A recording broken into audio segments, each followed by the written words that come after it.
highlight is कि basically with the use of this modern techniques हम लोग इस तरह के complex and impossible situations के अंदर भी with the use of very very small tiny holes, ठीक है, ये सर्जरी कर पाते हैं, जिसके कारण पेशेंट जो नॉर्मली इस तरह की सर्जरी के बाद 2 या 3 दिन बाद उठते हैं, ये इतना कॉम्प्लेक्स केस भी अगले दिन चल रहा था एंड 5 दिन में डिस्चार्ज होकर चला गया। नॉर्मली ओपन सर्जरी अगर मैं इसकी करता 8 से 9 दिन लगते हैं पेशेंट को डिस्चार्ज होने के लिए, इतना कॉम्प्लेक्स होने के बाद भी 5 दिन में डिस्चार्ज होकर चला गया एंड आज 1 महीने में शी इज एब्सोल्युटली फाइन। तो जो डिफरेंस आपको समझ आ रहा है कि जो मैं हाईलाइट करना चाह रहा हूँ कि recovery is very very fast. She hardly required any ICU stay, 12 घंटे का आईसीयू स्टे था उसका पेशेंट का, वो भी ओवरनाइट ऑब्जर्व करने के लिए विद द कॉम्प्लेक्सिटीज इन्वॉल्व्ड। कोई ब्लड नहीं देना पड़ा पेशेंट को हमारे को। पेशेंट को पेन किलर्स के नाम पे भी अगर मैं कहूँ सिर्फ एक सिंपल पैरासिटामोल, अदरवाइज इस तरह के पेशेंट्स में जो पेन किलर्स देते हैं उससे किडनी फेलियर का रिस्क एंड बाकी और जो कॉम्प्लिकेशंस का रिस्क आ जाता है, लंग कॉम्प्लिकेशंस का रिस्क बढ़ जाता है, वुंड कॉम्प्लिकेशन रिस्क बढ़ जाता है। यहाँ पे सिंपल छोटी छोटी बैंडेड लगानी, इसको जो आराम से घर पे लगा सकती है, तो इसलिए 5 दिन के अंदर हम उसको हैप्पीली भेज सकते हैं। खाना पीना जो पेशेंट का नॉर्मली ओपन सर्जरी के बाद 3-4 दिन बाद शुरू होता है, यहाँ हम पहले दिन ही शुरू कर देते हैं। तो आप समझ सकते हैं कि रिकवरी कितनी फास्ट हो जाती है। इसी कड़ी के अंदर अगर मैं आगे बात करूं, कई सारी और चीजें हम लोग कर रहे हैं, जैसे कि एग्जांपल के लिए I see few ladies around, but that does not mean कि मेल्स के लिए इंपॉर्टेंट नहीं है। We are very conscious about scars, specially अगर स्कार्स फेस पे हो या नेक के ऊपर हो। एंड थायराइड की swellings is very very common. I believe सबके ने कहीं ना कहीं देखा ही होगा, थायराइड के अंदर सर्जरी होती है, फिर यहाँ पे एक स्कार आता है एंड फिर वो बहुत ही अगली लगता है लोगों को एट टाइम्स छुपाना कि ना भैया, सब पूछते रहते हैं सोशल गैदरिंग में भी। We are doing that sort of surgeries also, जहाँ पे हम लोग स्कारलेस सर्जरीज करते हैं। तो थायराइड का surgery without putting any scar on the neck, we do it with a different technique using robotics. So basically what we are giving is a total different dimension, एक अलग dimension दे रहे हैं, जहाँ पे हम बोल रहे हैं पेशेंट को चीरा छोटा, चीरा जो दिखे ना, पेन कम हो, ब्लड लॉस ना हो एंड इस तरह के एडवांस जो हालत में जो मतलब जो कोमोर्बिडिटीज वाले पेशेंट हैं, उनके अंदर भी कॉम्प्लेक्स सर्जरीज हम कर सकें। And what we as a center are offering is robotic surgery not only for routine cases but complex cases. Vipul surgery जो पैंक्रियाटिक कैंसर के लिए बहुत मेजर सर्जरी मानी जाती है, इवन ओपन सर्जरी में आप सब लोग हेल्थ कॉलम से जुड़े हैं तो आपको पता है कि कितना मेजर वो सर्जरी होता है पैंक्रियाटिक कैंसर का सर्जरी।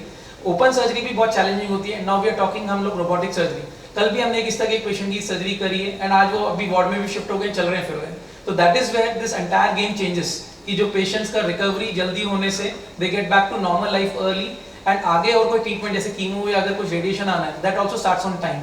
तो उससे आउटकम सारी चीजों के अंदर बहुत अच्छा पड़ता है। So up till now, how many robotic surgery have done? Close to 125 major onco surgeries. That's for the thyroid or? No, 125 major onco surgeries. Major. Thyroid is a very निश ब्रांच, अभी बहुत ही निश ब्रांच है। हमने सिर्फ 4 cases किए हैं thyroid के। सी सर, कॉस्ट जो सर्जरी की हम बात करते हैं, मैं इसको इस तरह से ब्रेकअप करना चाहूंगा। कॉस्ट एक होते हैं डायरेक्ट कॉस्ट जो आप ट्रीटमेंट का देखते हैं, और एक इनडायरेक्ट कॉस्ट। इनडायरेक्ट आप कितने दिन अस्पताल के अंदर हो तो उससे पूरी फैमिली कितनी डिस्टर्ब है, अगर आप प्रोफेशनल है तो आप कितने दिन आप काम पे नहीं जा पा रहे हैं, बाद में रिकवरी के बाद भी आप कब तक अपना नॉर्मल काम नहीं कर पा रहे हैं, या सोशल जो आपकी जो प्रॉब्लम्स हैं उसको आप हैंडल नहीं कर पा रहे हैं। अगर आप सारी चीज़ों को देखेंगे तो यू विल बी सरप्राइज कि है ना, ये सारी चीज़ों के अंदर जो कई बार जो परसीव होता है कि जो अपफ्रंट एक जो डायरेक्ट कॉस्ट है वो है ना 50% से भी कम लगेगा आपको। सर, आप पेशेंट का रोबोटिक सर्जरी करना या डॉक्टर सर्जरी करेगा, ये कौन डिसाइड करता है? सर, रोबोट सर्जरी भी डॉक्टर ही करता है। Robot is just a machine. So robot का कैसे, जैसे आपने एरोप्लेन देखा है, एरोप्लेन में पायलट होता है, हालांकि वो जो चलता है उसमें ऑटो मोड सब कुछ होता है, लेकिन कंट्रोल कौन डिसाइड करता है? पायलट डिसाइड करता है। वहां पे तो ऑटो मोड डाल सकते हैं, लेकिन ये बॉडी है, यहाँ पे मैं ऑटो मोड नहीं डाल सकता। तो यहाँ पे हर सिंगल स्टेप, एक एक छोटी छोटी चीज भी जो होती है, that is done by the surgeon. Robot just is a machine which is controlled completely by the surgeon. Sir, मेरा प्रश्न ये था, ऑनको सर्जरी रोबोटिक सर्जरी से करते हैं जी, तो कितना एक्सपेंसेस लगता है उसमें? सर बहुत ज्यादा नहीं होता। मैं वही चीज आपको कहना चाह रहा हूँ कि अगर आप देखना चाहेंगे, बताया नहीं आपने, ऐसा बताया कि शायद आप कुछ आराम कर लीजिए या कुछ आपका बिजनेस के लिए आप ये कर लीजिए। सर मैंने आपको ये बोला कि डायरेक्ट एंड इनडायरेक्ट कॉस्ट अगर आप लगाएंगे तो आपको रोबोटिक सर्जरी सस्ती पड़ती है, बट अगर मैं डायरेक्ट टू डायरेक्ट भी हेड टू हेड कंपैरिजन करूंगा तो वो बहुत ज्यादा फर्क नहीं आता एंड वो हर केस का अलग अलग रहता है सर। मतलब वो मैं आपको ये कहूँ, ऑनको का शायद आपने ऑनको का किया, तो ऑनको का कितना पैसा? सर मैं वही कह रहा हूँ, ऑनको में एक सर्जरी नहीं होती, ऑनको में बहुत सारी सर्जरीज होती हैं एंड अलग। सर वो वेरी करता है सर, इट वेरीज, ठीक है, इट वेरीज, अलग अलग केसेस का अलग अलग रहता है वो। और वो अब जैसे थायराइड है तो 20,000 25,000 लगेगा, बड़ा सर्जरी 15 घंटे का है तो लगेगा, तो ऑर्गन के ऊपर होता है। कैंसर में, शरीर में कैंसर 15 घंटे का। हाँ हाँ, तो मैं वही बोल रहा हूँ, ऑर्गन से मतलब 20-25 हज़ार एक्स्ट्रा से चालू होके वो 50 हज़ार तक जाता है।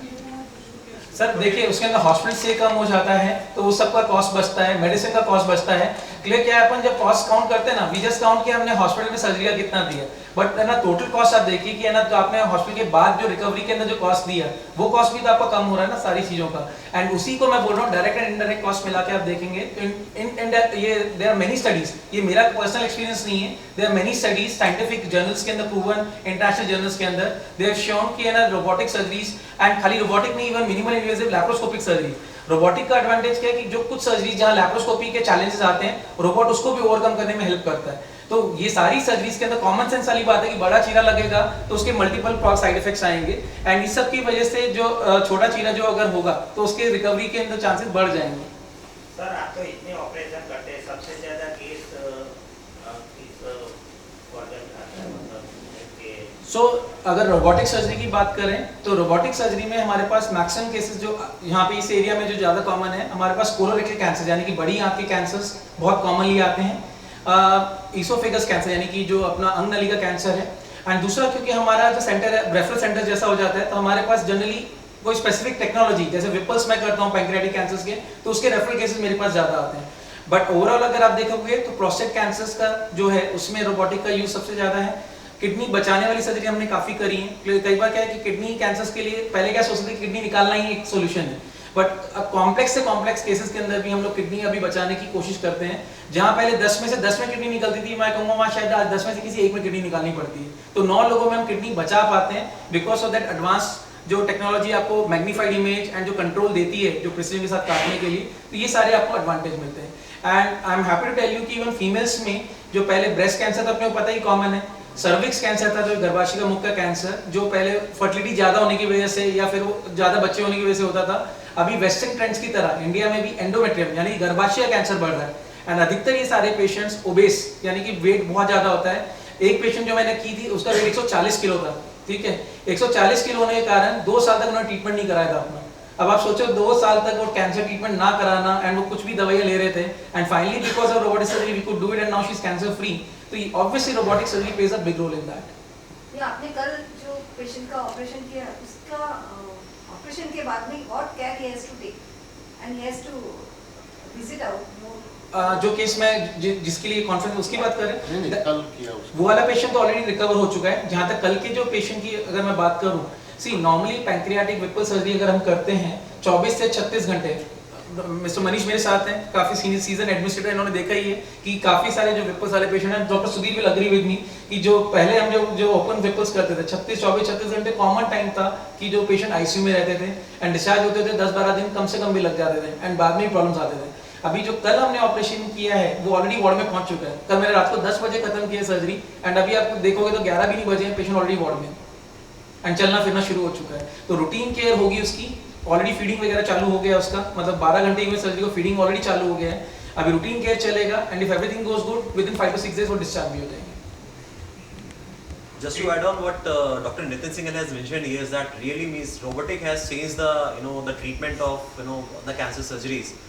As he rightly said, कि पहले जो cancer surgeries में the recovery period was very long, but because of robotics now it has been very less, and उसमें patient की recovery, blood loss, everything has been controlled. Happy to say that Sterling Hospital has got these instruments which are capable of handling such cases, and really happy to have the doctors, because not only machines make the difference. I can कोई भी robotic ले आएगा, but what actually matters is the team of doctors we have. So the hands of the doctors, senior doctors like Dr. Nitin Singhal is really making a difference. So I would really say that these things have made difference, and we'll continue to handle these cases.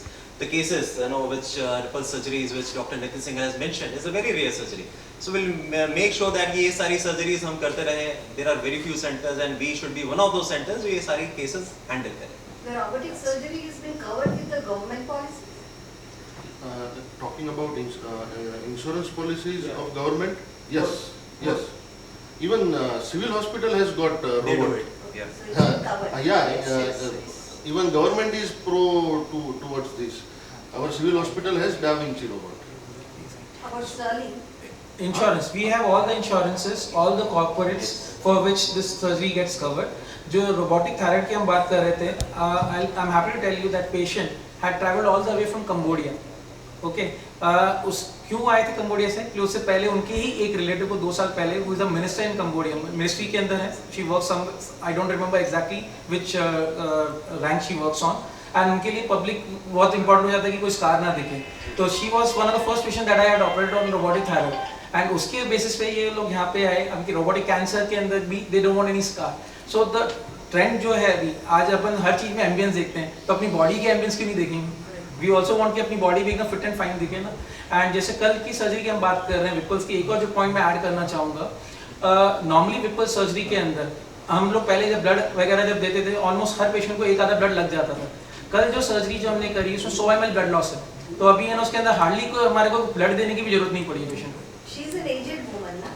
जो aged women है वो तो already पुराना case है, मतलब कल वाले case की जो आप पूछ रहे थे उसके बारे में बता रहा हूँ. जो एजेड वुमेन है उनके अंदर ब्लड लॉस 50 ml था, that was not even 100 ml, and she did not require even a single drop of blood.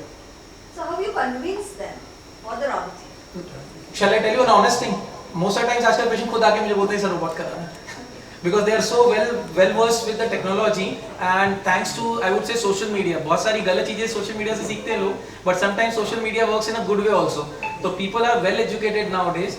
They actually research and they come to us knowing कि है ना सर अगर ये possibility है तो we want to get it done. Sir આપણે સ્ટાલિંગ hospital में ફોરેन ये पेशेंट कितने आते हो?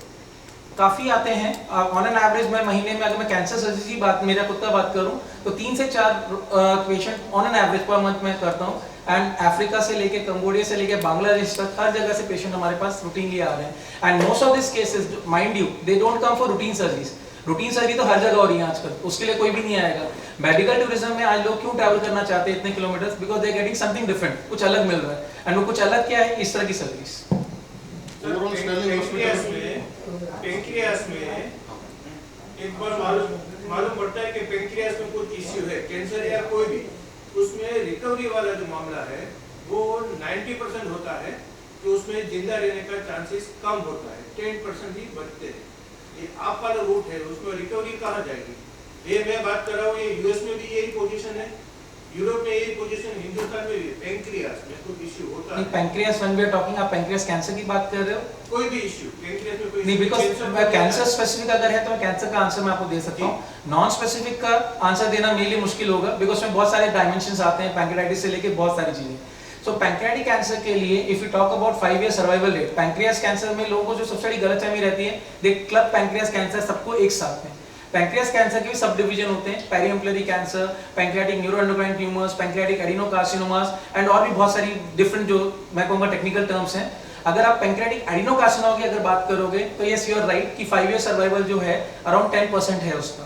एंड जो मैं अगर कहूँ कि 10-15 साल पहले जब मैं पढ़ रहा था टाटा के अंदर, वो सर्वाइवल 2 से 3% था.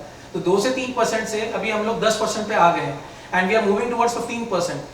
एंड अब इसको इस तरह से देखो कि अगर आप सर्जरी नहीं कराते तो 10 से 15% लोग भी सर्वाइव नहीं करने वाले हैं. तो जो practically surgery is helping them. And major चीज जो है ये पैंक्रियाटिक कैंसर के अंदर जो ये जो सब ग्रुप जो एडिनोकार्सिनोमा की आप बात कर रहे हो, इट इज अ स्मॉल सब ग्रुप.